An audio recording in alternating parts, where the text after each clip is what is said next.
విజయవాడ నుంచి విశాఖ వెళ్తున్నటువంటి ఒక రైలులో అవమానమైనటువంటి ఘటన జరిగింది. ఒక యువతి అయితే మాత్రం ఒక కామాంధుడు ఆమె నిద్రిస్తున్నటువంటి సమయంలో ఆ యువతిని పట్టుకునేటటువంటి ప్రయత్నం చేశాడు. ఈ ఘటన అయితే మాత్రం విజయవాడ నుంచి విశాఖపట్నం వెళ్తున్నటువంటి ట్రైన్లో జరిగింది. అర్ధరాత్రి 2 గంటల సమయంలో యువతి గాఢ నిద్రలో ఉంది. ఆమె విద్యార్థిని కావడంతో అయితే ఆమె ఒంటరిగా ప్రయాణిస్తున్న నేపథ్యంలో ఆ యొక్క కామాంధుడు ఎవరైతే ఉన్నారో అతనైతే మాత్రం అదును చూసి ఆమెని తాగటానికి ప్రయత్నం చేశాడు.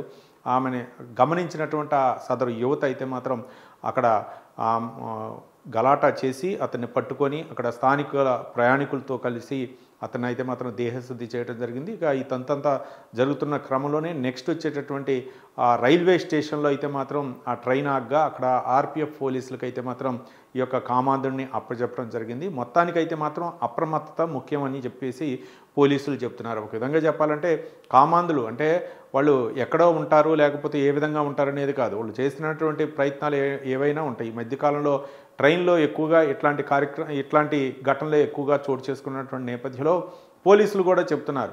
అంటే అప్రమత్తంగా ఉండాలి. మనకు ట్రైన్లో ఒక బెర్త్ కేటాయించారు కాబట్టి మనం నిద్రపోదాము అనే విధంగా కాకుండా కొంతమంది యువతులు అవ్వచ్చు, లేకపోతే చిన్నపిల్లలు అవ్వచ్చు, ఇలా మహిళలు అయితే మాత్రం ముఖ్యంగా అప్రమత్తంగా ఉండాలని చెప్తున్నారు. ఒక పక్క ట్రైను విండో పక్కన పడుకునే వాళ్ళు అవ్వచ్చు, కూర్చునే వాళ్ళు అవ్వచ్చు, వాళ్ళ యొక్క బంగారాలు కూడా చాలా జాగ్రత్తగా ఉంచుకోవాలా.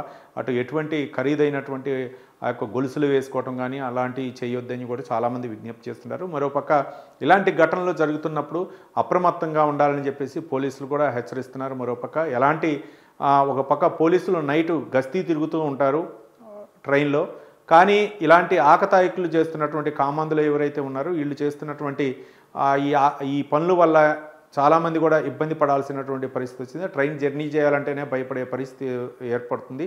కాబట్టి ఏ ఘటన జరిగినా సరే అక్కడ అంటే టోల్ ఫ్రీ నెంబర్ అవ్వచ్చు, లేకపోతే పోలీసులకు సమాచారం అందించాలని చెప్పేసి రైల్వే అధికారులు అయితే చెప్తున్నారు. మొత్తానికి ఆ యువత అయితే మాత్రం అతన్ని పట్టుకొని మరోపక్క సాటి ప్రయాణికుల యొక్క సహాయంతో ఆర్పిఎఫ్ పోలీసులకు అయితే అప్పచెప్పింది. పోలీసులు తదుపరి కార్యాచరణ అయితే చేస్తారు. కాబట్టి ఎవరైనా సరే ప్రయాణించేటప్పుడు అప్రమత్తే మనకు ముఖ్యం.